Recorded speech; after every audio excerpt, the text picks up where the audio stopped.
Hola, hi. I am Silvia Levenson. I was born in Buenos Aires, Argentina in 1957, and I'm living in Italy for I think more than 30 years. And as you understood, my English is not so good. So I am an immigrant, I am a woman, I am a Latina, and I am an activist for human rights, for the rights of women, immigrants, and refugees, and how my identity and ideas are connected with my art.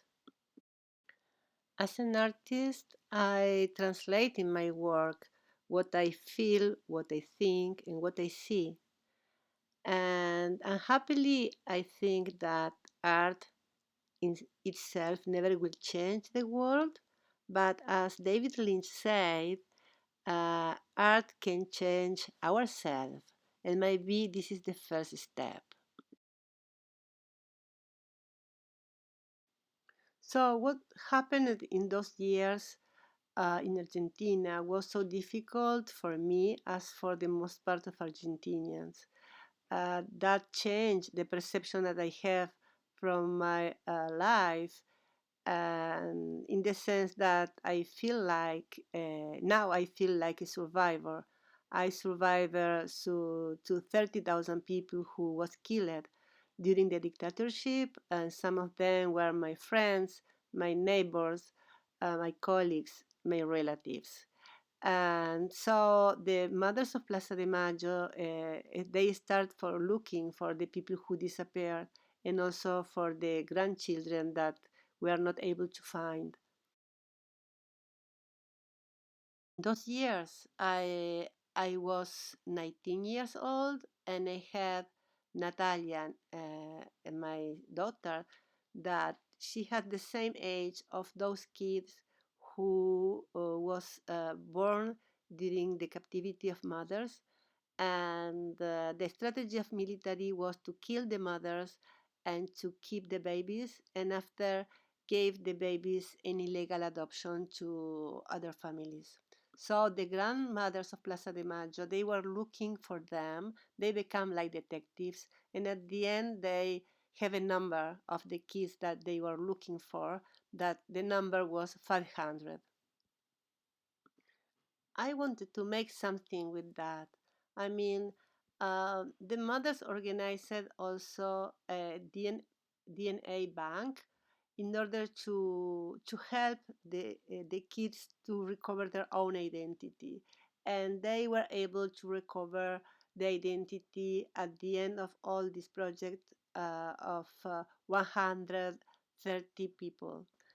So I started thinking to make a project, a show, and I started making these baby clothes that even if now they are adults, I started thinking about when all this problem became when they was born. Some of them had a really difficult life because they were adopted by families who formally hated the biological family of them, the father and the mother biological.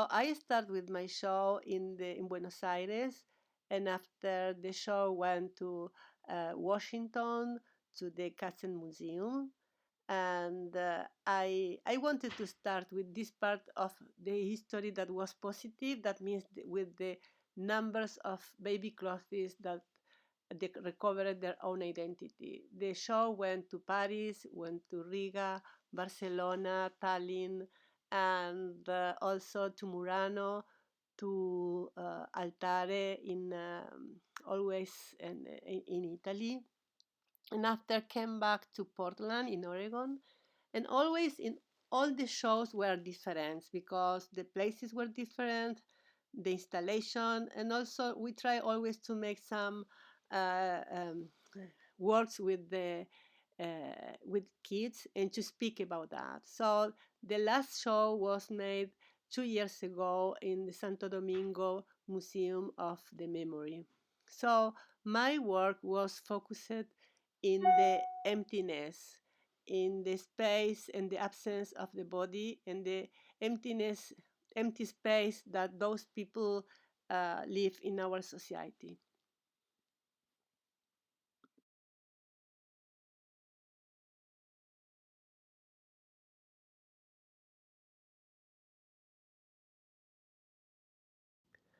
And the grandmothers told me that in the beginning they thought that they will be able to find them very easily. So they started in buying toys and objects for them. But some of them were so lucky to recover their own identity, but they was adults. So what I liked also of this project was that we invited some of the grandmothers or some of the grandchildren to speak with us in order to know more about what happened in those years, because I think that it is so important to deal with these bounds by speaking and looking for justice and truth.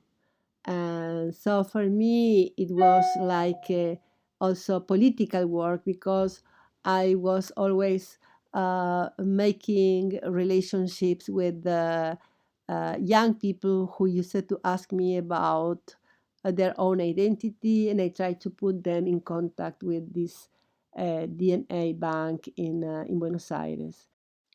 This is a sad history, but also a fantastic one, because thanks to the determination, a commitment of those fantastic women that are the Plaza de Mayo grandmothers, 130 grandchildren recovered their own identity. That means that they know now who they were their parents, and they were able to meet the biological family. And when this happened in Argentina, it's like a big party.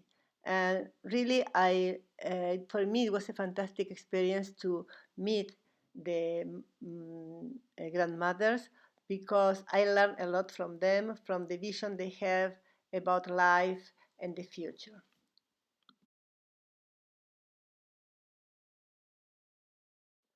As I told you before, another topic that is so close to me is the migration.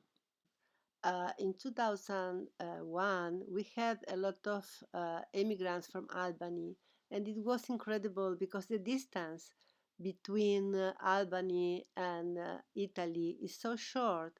They arrived by boats crossing the Mediterranean, and a lot of kids were with immigrants, and a lot of them died during this travel. So I made these boats that are used usually by kids for having fun in the seaside, and I painted them with black painting, and I made the oars in glass, and that represented for me they those little Ulysses that had a very very difficult travel. I made also an installation in Mantua in the river, and it was a topic very connected to myself. Some of the pieces were connected to discrimination, others with the difficulty to find a shelter, and generally speaking, about fragility and emergencies.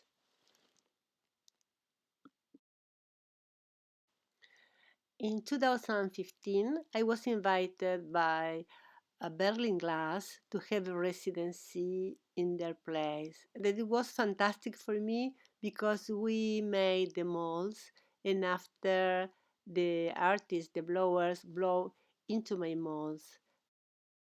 And the result was incredible. I loved that. But being in contact with Berlin Glass make me discover one project that is fantastic, that it was called Multaka. And the idea was to start with a visit to the Pergamon Museum, and after to go to the studio and try to learn how to use glass. And so it was open to refugees and Berliners And it was a very nice moment of meeting and sharing. So I love it so much to be part of this project. Another project that I was part in that was Memories of Home that we made during the British Glass Biennale in 2019.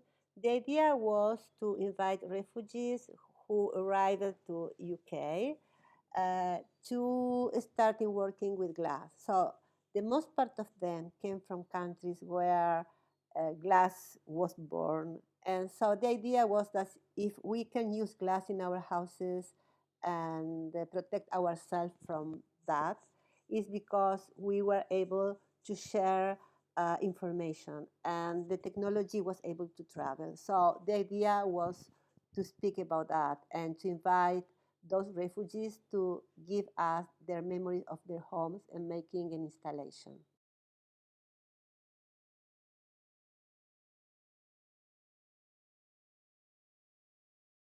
You know, those immigrants didn't arrive to Birmingham so easily.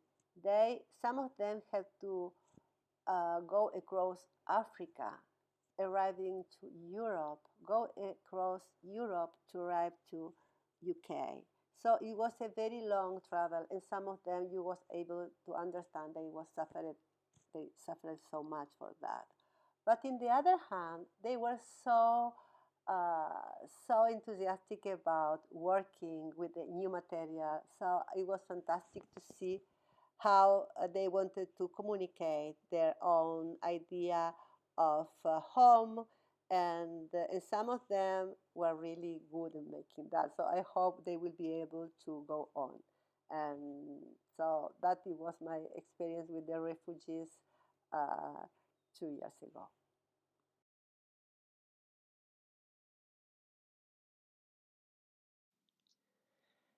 This piece, this small installation, Christmas with Yours, was made, I think, in 1998. And so I was interested in the tensions in the daily life. In this case, I was using the knives for exploring the idea of danger that we cannot see and sometimes is above our heads. And also those small violence or big violence that sometimes happens in our houses, and but the family uh, try uh, to hide that in the daily life. So I made these small pieces that say we don't speak about that.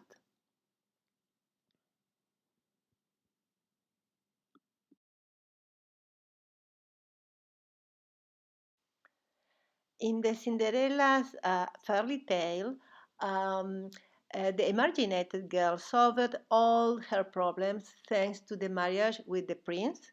And so, by putting a nail in the shoe, I am speaking about the impossibility of the Cinderella's dream. And after I made other shoes where I was exploring how uncomfortable can be the life of a woman with all the stereotypes and models that the society proposed to us. I mean, it's difficult for everyone, but in this case, I was exploring this reality.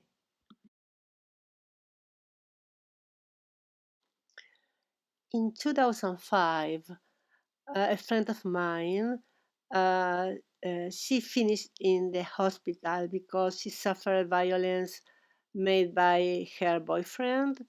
And I found myself going with her to the lawyers, to the police, and to the hospital. And so what I discovered was that the violence against women were not something connected only with South America, but unhappily is something that is connected to all the world and our society. And so I started using pink because what I saw was that the most part of people um, used it to say that it was not serious problem. It was just he's a good guy. He's just a little jealous or something like that. So by using pink, I was exploring this part of the reality where society needs to say that it's not important because it's not their body. So I made a lot of uh, wedding cakes with the hand grenades in top of them.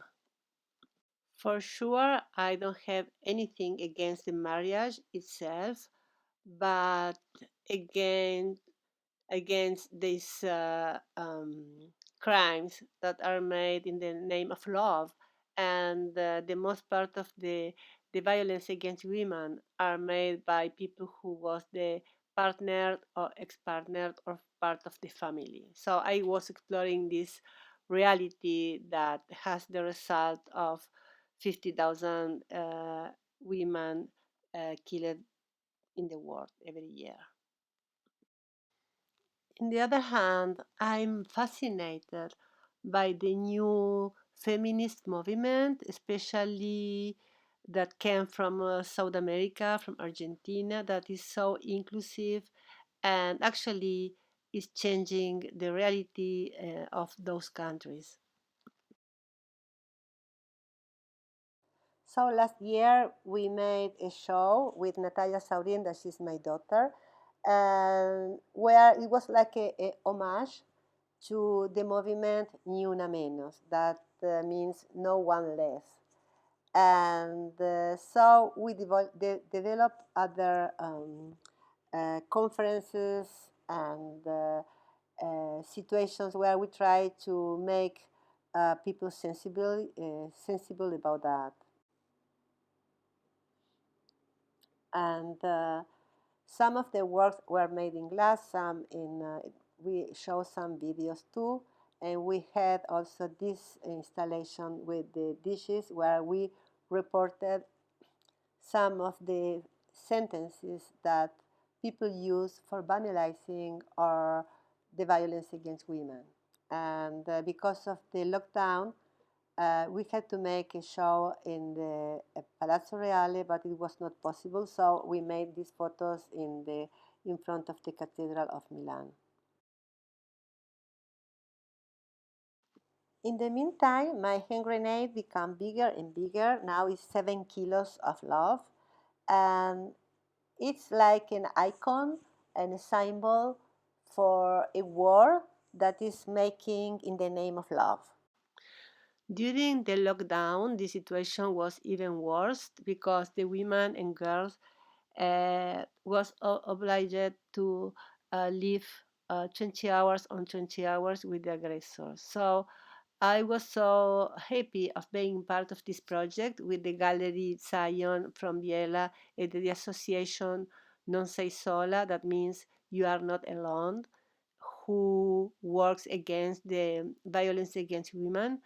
Actually, the project was to print 300 masks that we printed in my studio and to sell them in order to raise money for paying some workshops for uh, make giving the women to have another opportunity of improving their abilities for finding new jobs after they decide to start uh, a new life actually. And this is my new project with Northlands Creative. Uh, we was working together for supporting an association of women called Caswa in Scotland, that they are working for supporting families suffering violence. And so they made this, they produced these t-shirts in Netherlands.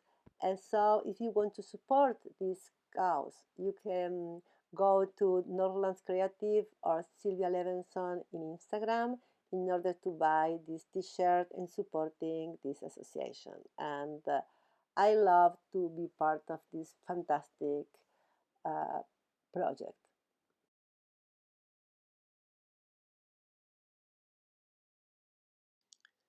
I was speaking here about three projects connected with my work based in social and political topics. But my work is more than that. I mean, in my work, I try to create a space where I can share with the viewer, with people, my ideas, um, feelings, and memories. And I think that all my work is looking for a balance between those ideas, materials, and process. So what I'm making is to transform, to make visible my feelings, and I love to be involved in all the process and to put my hands in the production of what I'm making, because as Immanuel Kant says, the hand is the window of the mind. It is so connected to that.